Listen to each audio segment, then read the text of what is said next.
아멘. 오늘 말씀의 제목은 예수 구원의 복음을 전하라입니다.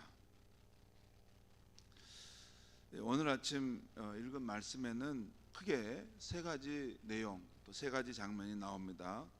첫째는 예수님께서 12제자를 세우셔서 복음 전도의 사명을 주시고 파송하시자 제자들이 각 마을로 두루 다니며 곳곳에서 복음을 전하고 또 병든 자를 고치셨다 하는 내용입니다.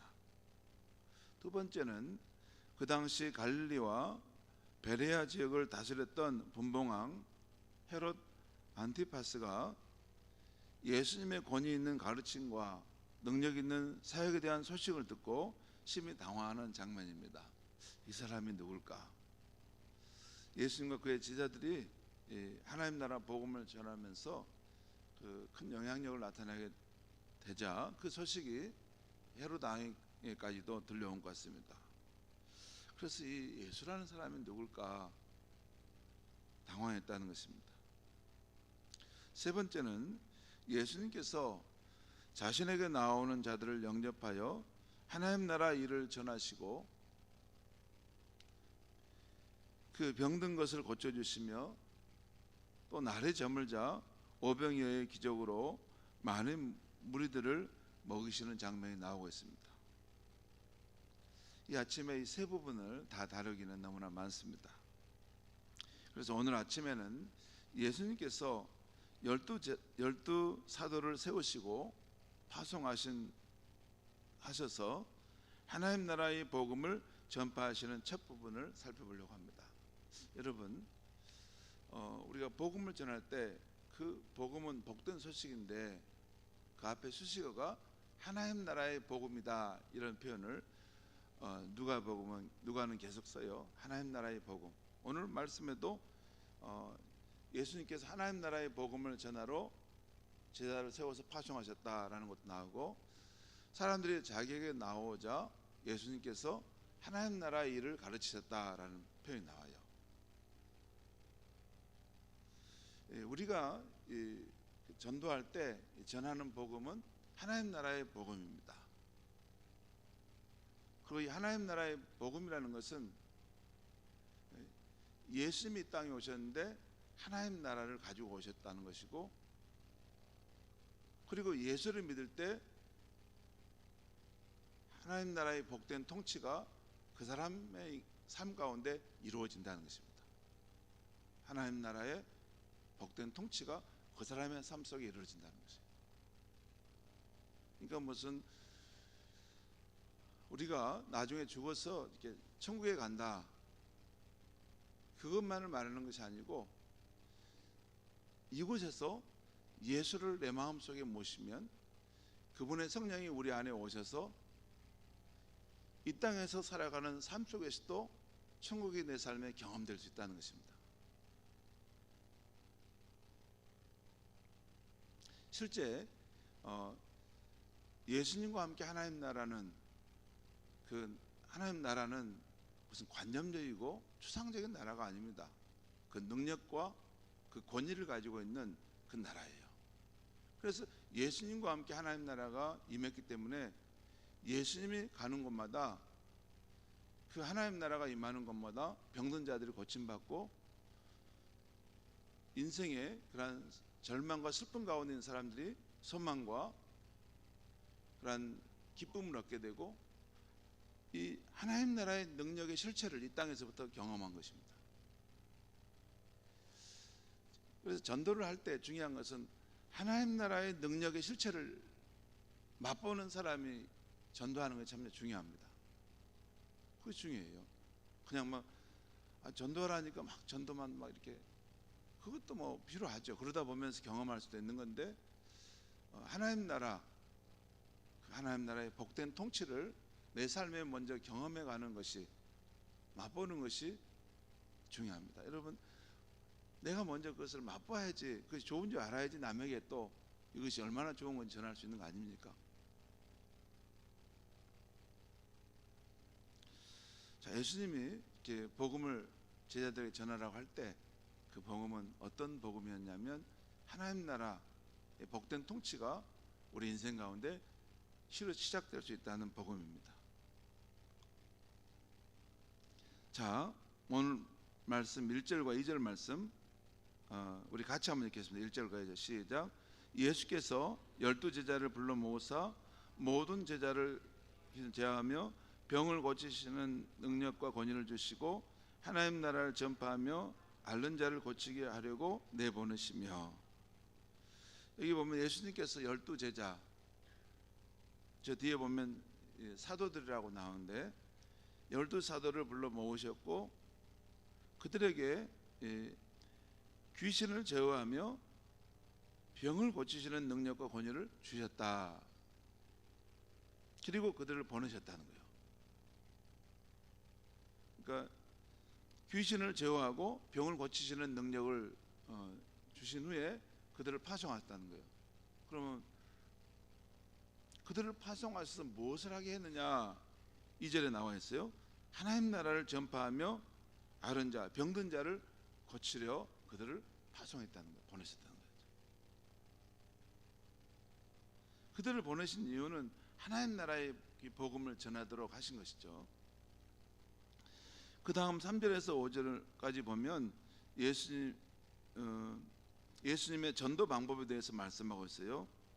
3절에서 5절을 제가 읽어보겠습니다. 이르시되 여행을 위하여 아무것도 가지지 말라. 지팡이나 배낭이나 양식이나 돈이나 두보롯을 가지지 말며. 아니, 전도 여행을 가더라도 뭐가 있어야 될 것 같은데 아무것도 가지고 가지 말라는 것입니다. 그 의미는 오직 주님만을 의지하고 나아가라는 것이죠. 그리고 4절에 어느 집에 들어가든지 거기서 머물다가 거기서 떠나라. 한 집에서 계속 머물면서 그 동네의 복음을 전하라는 것이죠. 5절 보겠습니다. 누구든지 너희를 영접하지 아니하거든 그 성에서 떠날 때에 너희 발에서 먼지를 떨어버려 그들에게 증거를 삼으라 하시니. 그러니까 이게 복음을 전할 때 받아들이지 않는 사람이 있다면 주눅 들지 말고 당당하게 떠나라는 것입니다. 그러니까 우리가 복음을 전도를 하다 보면 이렇게 무시하고 전도지를 이렇게 던져버린 사람도 만납니다. 그럴 때 전혀 주눅 들지 말고 당당하게 떠나라는 것입니다. 그 책임은 그 사람에게 이제 있다는 것입니다. 반드시 예수님의 나라가 오게 되는데 그때 그 심판대 앞에 설 때 그 책임은 이제 그 사람이 받는 것이고 뭐 우리가 할 수 있는 일을 계속 해야 된다는 것이죠. 그리고 6절 말씀에 보면 제자들이 나가 각 마을에 두루 다니며 곳곳에 복음을 전하며 병을 고치더라. 실제 예수님의 전도 방법을 이제 듣고 제자들이 나가서 각 마을마다 두루 다니면서 곳곳에 복음을 전했다. 아마 집집마다 다니면서 복음을 전했던 것 같아요.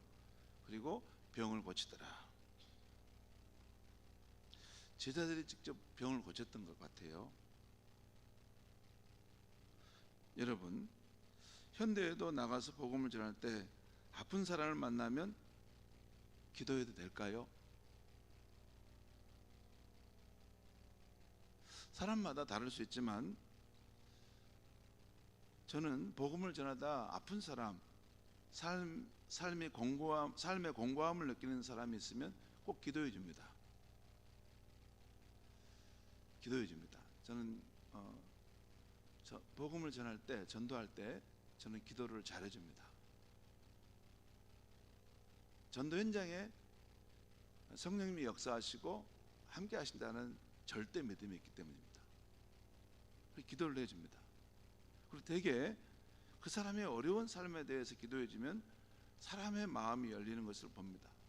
그리고 그렇게 해서 교회를 나오는 사람들을 저는 방황히 봤습니다.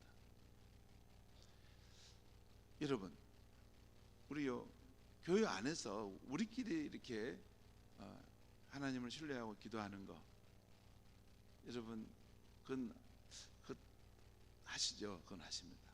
교회 밖에 있는 사람들, 그리고 그들의 아픔과 삶의 공고한 이야기를 들을 때 여러분은 그냥 듣고 가십니까? 우리에게는 비장의 무기가 있는데 기도를 해주시면 됩니다. 왜냐하면 기도해 준 대로 하나님께서 그의 삶 가운데 역사 안 하실까요? 그건 뭡니까? 교회 안에서는 하나님을 믿고 기도하는데 교회 밖에서는 기도를 못하는 건 뭡니까? 이중적이지 않습니까? 우리 하나님이 이 좁은 교회 안에서만 있습니까? 그것은 그러면 안 됩니다. 여러분, 전도 현장이 아니라 하더라도 예를 들어서 친구를 만나거나 또 어떤 사람을 만날 때 그의 삶의 어려운 이야기를 들으면 알았어, 그래 힘내라 하고 그렇게 가는 게 아닙니다. 여보게, 내가 잠깐 기도해 주고 싶네. 내가 믿는 하나님이 자네를 도와줄 거네. 그리고 손잡고 진실함으로 기도해 줄 수 있는 거죠. 그게 진짜 우리 하나님이 만유를 통치하시는 분이 믿는 거 아닙니까? 제자들은 그랬다는 거죠. 이렇게 가서 전도하다가 몸이 아픈 사람이 있으면 기도합시다. 우리가 믿는 예수님께서 당신을 고쳐줄 겁니다 하고 기도해 줬다는 거죠.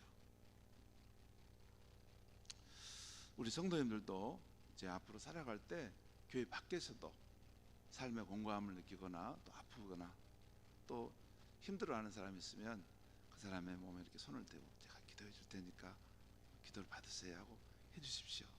진짜입니다. 여러분, 기도의 능력이 잘 나타나서 그 사람이 나중에 너무 고맙다고 반드시 할 겁니다. 그렇습니다. 특별히 자기 자녀들에 대해서도 보면 이게 삶이 공고하고 어렵다는 이야기를 들을 때 한 말도 않고 그냥 그래 힘내라 이렇게 보내시는 것 같아요. 아닙니다. 믿음을 가진 부모라면 그 자녀들에게 잠깐 와봐라.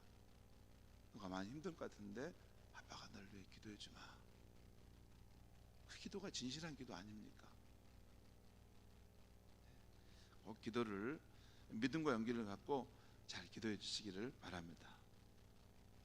오늘 예수님이 12사도를 보낼 때 가르쳐주신 전도의 방법은 이것이 어느 시대나 어느 상황에서나 이렇게 해야 되는가, 그렇게 할 수는 없는 것 같아요.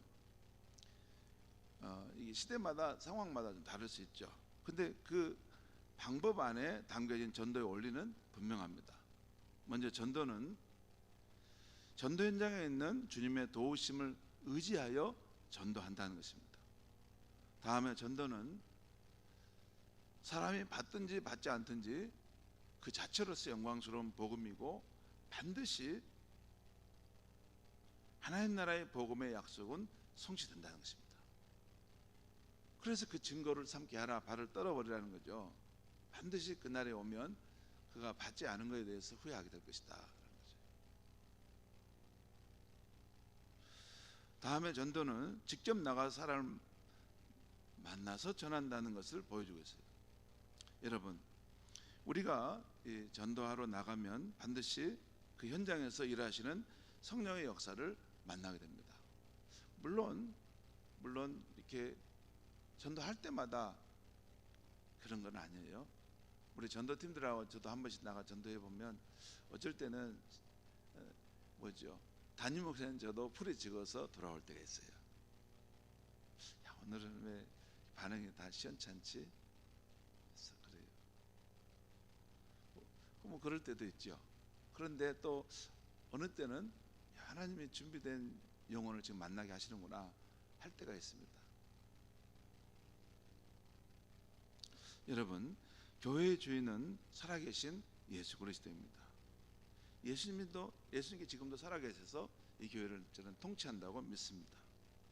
예수님께서 여러분과 저를 부르신 것은 오늘 제자들을 파송하신 것처럼 하나님 나라의 복음을 전파하도록 하신 것이라고 믿습니다. 오늘 본문을 보면 예수님 당시에는 전도하면 기적이 나타나고 사람들이 쉽게 받아들인 것 같습니다. 그렇죠? 이런 상황이면 너무 좋겠다라는 생각이 들지 않습니까?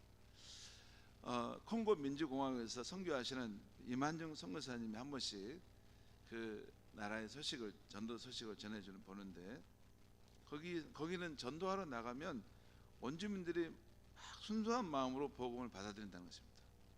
우리나라에 그 맨 처음 선교사들이 왔을 때 우리 순천에 이런 선교 스테이션을 만들어서 막 복음을 전할 때 사람들이 관심을 가졌던 것처럼, 그렇게 원주민들이 예수님 복음을 듣고자 한다는 것입니다. 어린이 선교학교를 하면 어린이들이 1,500명, 2,000명씩 모인답니다. 그 사진을 막 그 영상을 저한테 보내주는데 애들이 그 축제를 완전히 벌린 것 같아요. 그래서 거기는 전도하러 나가면 그렇게 재미가 있답니다. 정말 그런 데 가서 좀 전도를 했으면 좋겠어요. 그런 마음도 들었습니다. 우리 이만정 목사, 자네 부럽네. 자네는 그렇게 전도하면 막 여러 같은 사람들이 반응하면 너무 좋겠네. 그런 말씀을 나눈 적이 있어요. 그런데 오늘 우리 한국에 사는 사람들을 보면 예수님에 대해 많이 들었고 또 한 번씩은 교회에 나와본 사람들인 경우가 많습니다. 자, 그런데도 왜 예수를 믿지 않을까? 어제도 전도 현장에서 전도하다 만난 사람이 하는 말이, 내가 교회 다닌 사람 때문에 나는 교회 못 나가겠다고 그래요. 교회 다닌 사람은 자기를 너무 아프게 하고 실망시켰다는 거예요. 그런 이야기를 들으면 우리가 더욱 신실한 하나님 나라 시민으로 살아야겠다는 생각이 듭니다. 우리의 인격과 생활 속에서 하나님의 복된 통치가 이루어지는 것을 보여주면서, 그러면서 예수 구원의 복음을 전해야 하지 않을까 하는 생각입니다. 여러분, 저는 우리 교회의 가장 중요한 사명은 우리 교회만이 아니라 여러분도 마찬가지입니다. 각 사람이 부름받은 가장 중요한 사명은 예수와 함께 임한 하나님 나라의 복음을 성령 안에서 먼저 맛보면서 동시에 부활 성천하신 예수님께서 약속하신 하나님 나라, 장차 나타날 그 나라를 사모하며 전도의 사명을 감당하는 것이라 믿습니다. 지금도 수많은 사람들이 아무런 준비 없이 죽음을 맞고 두려운 심판대 앞에 나아간다는 것입니다. 우리 주변에서도 그런 분들을 보게 됩니다.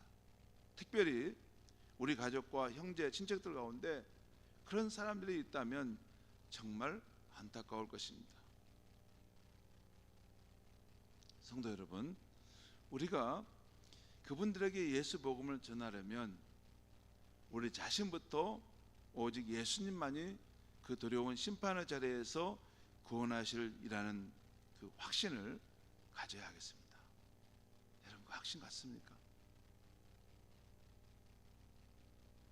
지금은요, 마귀가 이렇게 풍요로운 시대 속에서 사람들을 이렇게 유혹하고 사람들을 이렇게 어두운 세계로 막 이끌어가서 성경이 말하는 이런 하나님 나라와 무슨 예수의 나라가 그런 것이 있기나 하겠어? 사람이 한번 죽으면 다 그냥 끝나버리는 거지. 그렇게 유혹하는 세상입니다. 여러분, 제가 그냥 하는 말이 아닙니다. 마귀가 그 어느 때보다도 힘을 발휘해서 사람들의 영혼을 이렇게 현대 문명과 또 이런 풍요로운 사회 속에 유혹해가지고 그런 것은 없어, 그런 것은 없어, 그냥 이 땅에서 네가 원하는 행복을 마음껏 축하다 살다 죽어, 그리고 별로 힘들면 그냥 자살해버려. 여러분, 진짜 그런 이 시대의 풍조가 맞을까요? 이전의 시대는 이렇게 살지 않았습니다. 지금의 시대는 어떤 의미에서 이 어둠의 영들이 우리를 어떤 세계로 이렇게 몰아가고 있는 거예요. 특별히 대한민국에 사는 사람, 이 풍요의 시대. 여러분, 성경은 분명히 말합니다. 사람이 한 번 죽은 것은 정해져 있고 그 후에는 심판이 있다는 거. 그리고 이 기독교 이 수많은 역사 속에서 예수님을 만난 사람들은 이 장차 임할 그 하나님의 나라, 그리고 그 심판을 통해 들어갈 그 하나님의 나라가 있다는 걸 알고 계속해서 힘있게 복음을 전했던 것입니다. 여러분, 그것이 이 교회가 존재하는 이유인 것입니다. 예수님이 이렇게 말씀하셨죠. 하나님이 세상을 이처럼 사랑하사 독생자를 주셨으니 누구든지 저를 믿는 자마다 멸망치 않고 영생을 얻게 하려 하십니다. 여러분, 왜 예수를 믿는 자마다 그냥 영생을 얻는다라고 말씀하면 될 텐데 멸망하지 않고라는 말이 있을까요? 예수를 구주로 믿는 것은 우리가 멸망하지 않는 길이라는 것입니다. 그것은 구원 얻을 수 있는 길이라는 것이에요. 여러분, 우리가 이 생명의 복음을 받았는데 이 예수 구원의 확신을 가지고 가정에서든 일터에서든 꼭 이 예수를 믿어서 구원함을 얻는 영원한 생명을 얻는 이 삶을 살도록 하는 일에 우리의 삶을, 그 초점을 놓쳐서는 안 되겠습니다. 기도하겠습니다. 하나님 아버지, 오늘 우리가 살아가는 이 시대대는 눈에 보이는 것, 또 풍요로운 세상, 또 이 땅의 삶이 전부인 것처럼 현세주의가 판을 치는 세상입니다. 장차 올 새로운 세상, 하나님의 나라, 예수의 나라가 어디 있어? 라고 말하는 시대입니다. 하나님 아버지, 인간은 단지 먹고 마시고 취하고 그리고 자기 행복을 위해서 살다 사라질 존재가 아닙니다. 하나님의 형상으로 지음받았고 하나님을 소망하며 살다가 하나님의 나라에 들어가 영원히 살 생명입니다. 하나님, 이 귀한 진리를 깨닫지 못하고 주님 어두운 가운데 살다 심판의 길로 나아가는 영혼들을 향한 우리 예수님의 마음이 우리 가운데 부어지게 하여 주시옵소서. 예수님의 그 생명을 살리고자 하는 그런 간절한 마음이 성령으로 우리 안에 부어져서 멸망길로 가는 그 심령을 향한 불쌍한 마음과 그들을 살리고자 하는 그 예수님의 열정과 사모함으로 그들을 생명의 길로 이끌어가는 우리의 삶이 되게 하여 주시옵소서. 장차 예수님이 다시 오실 때 잘했다, 내가 너에게 전한 복음을 너는 실천했구나 인정받을 수 있는 그러한 참된 주님의 제자들이 되게 하여 주시옵소서. 예수님의 이름으로 기도합니다.